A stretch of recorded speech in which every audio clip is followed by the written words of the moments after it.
GURPS Módulo Básico Campanhas. Regras do GURPS, quarta edição. Episódio 150, capítulo 3, situações especiais de combate, regras especiais de combate corpo a corpo. Uma produção RPG Next. Fala galera, bem-vindos a mais um Regras do GURPS, quarta edição. Estamos aqui para continuar as situações especiais de combate. E aqui comigo está o Heitor. Fala Heitor, beleza? Fala Vinícius, beleza? Sempre um prazer estar por aqui. Tudo certo por aí? Tudo tranquilo. Vamos começar aqui, Heitor, falando sobre regras especiais de combate corpo a corpo. Essas regras acrescentam mais opções e complexidade aos ataques e defesas com armas de combate corpo a corpo. Ataques vindo de cima, uma emboscada vinda de cima é uma boa tática para surpreender o inimigo. Uma disputa rápida é necessária para verificar se ela funciona ou não. A furtividade do atacante contra a visão da vítima. Uma vítima andando por uma trilha, beco, etc. sofre uma probabilidade de menos 2 para perceber alguém que espreita com um patamar mais elevado, a menos que ela especifique que está olhando nas árvores, janelas altas, etc. Nesse caso, ele recebe um bônus de mais 2, mais uma probabilidade de menos 2 para perceber perigos no mesmo patamar dela. A visão periférica não ajuda nesses casos. Se o atacante vencer a disputa rápida, a vítima não consegue vê-lo. Ela não tem direito a nenhuma defesa ativa contra ataque. Se o mestre quiser, um indivíduo particularmente incauto pode ficar paralisado. Veja ataques surpresa e iniciativa que nós já vimos anteriormente. Mesmo que o atacante perca a disputa ou que o alvo seja avisado. O alvo ainda sofre uma penalidade de menos 2 nas jogadas de defesa contra ataque. No entanto, um oponente alertado pode executar uma manobra aguardar e interromper a investida contra o atacante. Veja aguardar, que nós vimos anteriormente. Um personagem pode cair de qualquer altura antes de atacar. Um tipo especial de passo, mas recebe uma penalidade de menos 2 na jogada de ataque, independente do resultado do ataque. O atacante sofre o dano normal se a queda tiver caído de uma altura maior do que 2 metros. Veja a queda que nós falamos anteriormente. Ele pode fazer um teste de acrobacia para reduzir o dano. Os animais que naturalmente fazem emboscadas vindas de cima, por exemplo um jaguar, possuem queda de gato, que é uma vantagem que nós vimos. O personagem pode escolher cair sobre a vítima. Os animais geralmente atacam dessa forma. Calcule o dano de colisão ao atacante e à vítima separadamente do ataque. Observe que a vítima é um objeto macio, no qual o atacante aterriza, a menos que ele tenha RD 3 ou mais. Que beleza. Essa aqui é a regra do Batman, né, basicamente. Combate em diferentes níveis. Suponha que um personagem queira pular em cima de uma mesa e golpear seu oponente ainda no chão, ou abrir o caminho através de inimigos enquanto sobe uma escadaria que leva ao seu objetivo. Se o atacante e o seu alvo estiverem em níveis diferentes, a distância vertical afeta o combate. Essa regra só se aplica a armas de combate corpo a corpo. Para armas de combate à distância, veja atirando para cima e para baixo, como a gente vai ver daqui a alguns episódios. Até 30 centímetros de diferença vertical, você ignora. Até 60 centímetros de diferença vertical, você ignora, exceto se as regras de pontos de impacto estiverem sendo usadas. Nesse caso, o combatente mais elevado sofre uma penalidade de menos 2 para atingir os pés ou as pernas, e um bônus de mais 1 para atingir a cabeça, crânio, rostos ou olhos ou o pescoço. O combatente mais abaixo recebe um bônus de mais 2 para atingir os pés ou as pernas, e uma penalidade de menos 2 para atingir a cabeça. Esses modificadores são cumulativos com as penalidades normais de pontos de impacto. É só uma questão lógica de autor. Até 90 centímetros de diferença vertical é exatamente o comércio anterior de 60, só que o combatente mais abaixo sofre uma penalidade de menos 1 nas jogadas de defesa ativa também, enquanto o combatente mais elevado recebe um bônus de mais 1 nas defesas ativas, ele tem um higher ground. Até 1,20 m de diferença vertical é exatamente o começo de 90, só que o combatente mais abaixo sofre uma penalidade de menos 2 nas jogadas de defesa ativa, enquanto o mais elevado recebe um bônus de mais 2. O combatente mais elevado não pode atacar os pés ou as pernas do oponente abaixo. Até 1,5 m de diferença vertical, o combatente mais abaixo não pode atacar a cabeça do oponente mais elevado, que por sua vez não pode atacar os pés ou as pernas do oponente abaixo. O combatente mais abaixo sofre uma penalidade de menos 3 na jogada de defesa, enquanto o mais elevado recebe um bônus de mais 3. Até 1,80 m de diferença vertical, o combatente mais elevado só pode atacar a cabeça do oponente abaixo, que por sua vez só pode atacar os pés e as pernas do oponente mais elevado. Isso não parece muito bom para quem está mais abaixo. Nenhum dos dois recebe nenhum bônus ou penalidade nas jogadas de ataque. O combatente mais abaixo sofre uma penalidade de menos 3 nas jogadas de defesa, enquanto o mais elevado recebe um bônus de mais 3. Isso realmente não parece bem para quem está embaixo. Mais de 1,80 m de diferença vertical. É impossível combater nessa altura, a menos que os combatentes assumam posições esquisitas, tipo, o combatente mais elevado se deita e ataca pela beirada, por exemplo. Nesse caso em particular, ele efetivamente estaria se aproximando 90 centímetros do alvo, né, porque ele vai estar no chão, que poderia então atacar sua cabeça e seu braço. O mestre deve aplicar bônus ou penalidades que julgar apropriadas a qualquer táticas bizarras que os jogadores decidam notar. É bom que o livro ele ofende, né, enquanto ele explica as regras, ele te chama de esquisito. Modificador de tamanho e alcance. Um personagem com modificador de tamanho maior do que 0 possui um alcance maior com os braços. Aumente o maior alcance da arma de combate corpo a corpo que ele estiver empunhando de acordo com a tabela. O personagem também recebe um bônus de +1 para agarrar e +1 de um modificador de tamanho que ele possuir a mais do que seu alvo. Por exemplo, um gigante com modificador de tamanho 3 possui um alcance de 2 a mais que o maior alcance de sua arma. E uma arma de alcance 2, 3 teria um alcance de 2 a 5 metros nas mãos dele. Além disso, para agarrar um humano, um modificador de tamanho 0, ele teria um bônus de +3 nas jogadas de ataque. Contudo, ele não recebe nenhum bônus para agarrar outros gigantes do mesmo tamanho. Aí tem a tabela aqui, né? Modificador de tamanho +1, alcance 0.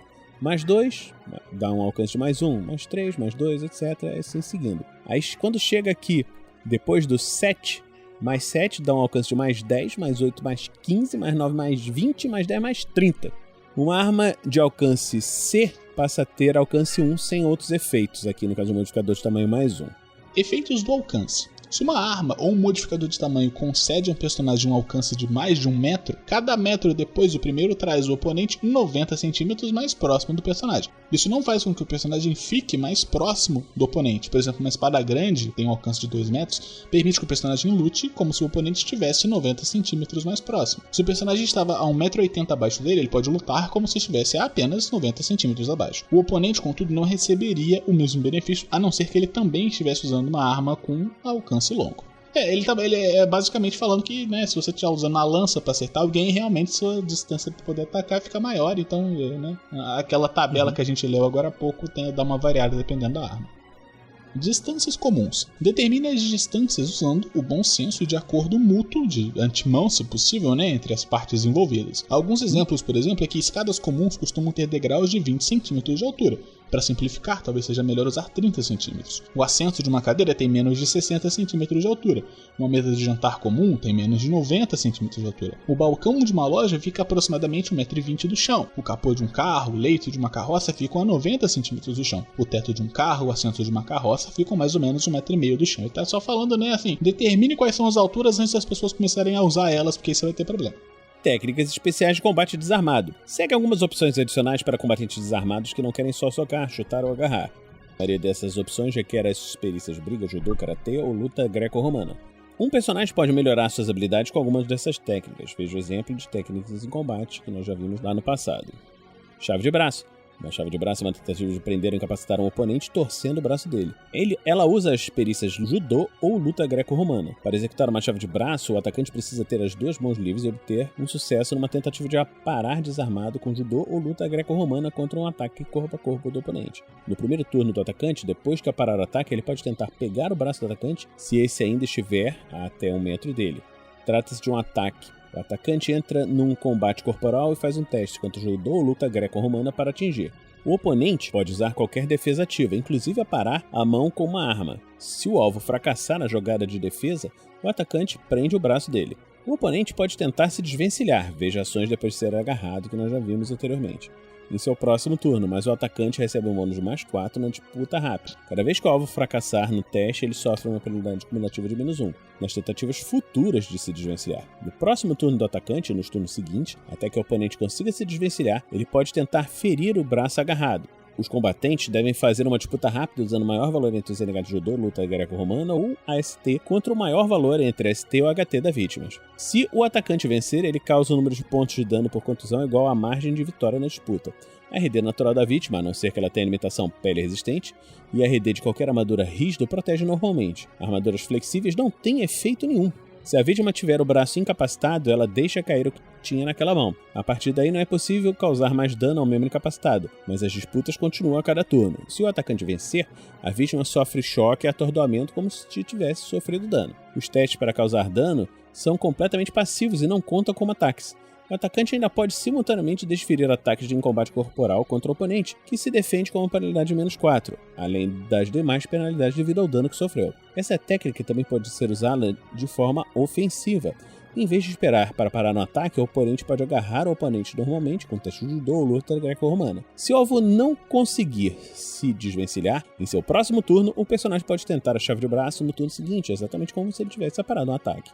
Cotovelada. É possível atacar um inimigo em suas costas no combate corporal usando uma cotovelada. O atacante faz um teste contra Briga -2 ou Karatê -2 para poder acertar. Não existem modificadores por ele não estar de frente para o inimigo, mas se aplica uma penalidade adicional de -1 na jogada de ataque se ele quiser visar um ponto de impacto específico. No caso de sucesso, faça normalmente a avaliação de dano de um soco. Uma cotovelada contra um oponente à sua frente é considerada um soco normal. Pô, se você dar a cotovelada de alguém na sua frente é meio pouco prático. Golpe letal. É um golpe que concentra toda a força em um único ponto, um dedo do pé, alguns dedos esticados. Essa é uma opção válida para qualquer soco ou chute com karatê. O atacante faz um teste contra karatê para acertar, mas sofre uma penalidade adicional de -2, além de quaisquer outras penalidades. Ele também causa -1 de dano, mas o dano se torna perfurante em vez de por contusão, o que também permite que o golpe vise os olhos ou os órgãos vitais. Há um porém, a regra de machucando-se, que deve ser aplicada se o alvo tiver RD 1 ou mais, não RD 3 ou mais. Joelhada. Essa técnica envolve um violento e rápido golpe com o joelho. Diferente do chute, ele tem alcance C. O atacante deve fazer um teste contra Briga -1 ou Karatê -1 para poder acertar. Se ele estiver agarrando o oponente, ele sofre uma penalidade de -2 para poder se defender. Se ele estiver agarrando pela frente, o atacante pode visar a virilha sem penalidades. Que beleza! Em caso de sucesso, faça normalmente a avaliação de dano de um chute. Mata-leão. Essa técnica de judô e luta greco-romana consiste em uma chave usando o antebraço ao redor do pescoço do alvo e a aplicação de pressão à traqueia. Quanto mais a vítima se esforça para sair, mais apertada fica a chave. Essa técnica é capaz de rapidamente submeter um oponente. Para aplicar um mata-leão, o atacante precisa agarrar sua vítima por trás, usando as duas mãos. Considere isso como uma tentativa normal de agarrar, usando judô -2 ou luta greco-romana -3. Uma vítima ciente do ataque pode tentar qualquer defesa ativa, mas sofre as penalidades normais por ter sido atacado por trás. No próximo turno do oponente e nos turnos seguintes, ele pode tentar se desvencilhar. O atacante recebe um bônus de +5 na disputa rápida, mas observe que ele controla o pescoço e a cabeça da vítima, não seus braços e pernas. A vítima ainda pode atacar causando um golpe desenfreado, chute para trás, etc., com uma penalidade de -4 por estar agarrada. No próximo turno do atacante, ou nos turnos seguintes, até que o oponente consiga se desvencilhar, a vítima perde 1 ponto de fadiga por sufocamento. Se quiser, o atacante também pode, ao mesmo tempo, estrangular a vítima, causando dano por contusão, com um bônus de +3 na ST para esse propósito. Pisotear. Um personagem pode pisotear uma vítima se seu modificador de tamanho exceder o dela por 2 ou mais, ou apenas por 1 se ela estiver deitada e o personagem não estiver. Pisotear é um ataque desarmado. O atacante faz um teste contra o maior valor entre DX ou seu NH em briga para poder acertar. A única defesa permitida é uma esquiva. Em caso de sucesso, o atacante causa dano por GDP, de contusão, de acordo com sua ST. Se tiver cascos, acrescente +1 por dado de dano.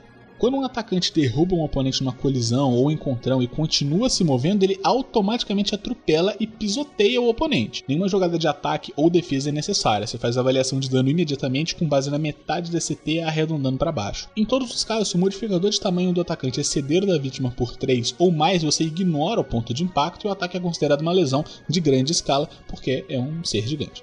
Torcer o pescoço ou membros. Essa técnica envolve a força bruta e consiste em agarrar e repentinamente torcer a cabeça para quebrar o pescoço ou torcer um membro para deslocá-lo ou quebrá-lo. O atacante primeiro precisa agarrar o oponente pelo pescoço ou o membro desejado e usando as duas mãos, veja agarrar. A vítima pode tentar se desvencilhar em seu turno. Se ela fracassar, no próximo turno do atacante, os combatentes iniciam uma disputa rápida, usando a ST-4 do atacante contra o maior valor entre a ST ou a HT da vítima. Se o atacante vencer, ele causa dano, golpe de balanço, contusão no pescoço ou no membro. O dano no pescoço sofre um modificador de ferimento normal de vezes 1,5. A RD natural da vítima, a não ser que tenha limitação persistente, a RD de qualquer armadura rígida, o protegem normalmente. Armaduras flexíveis não têm nenhum efeito.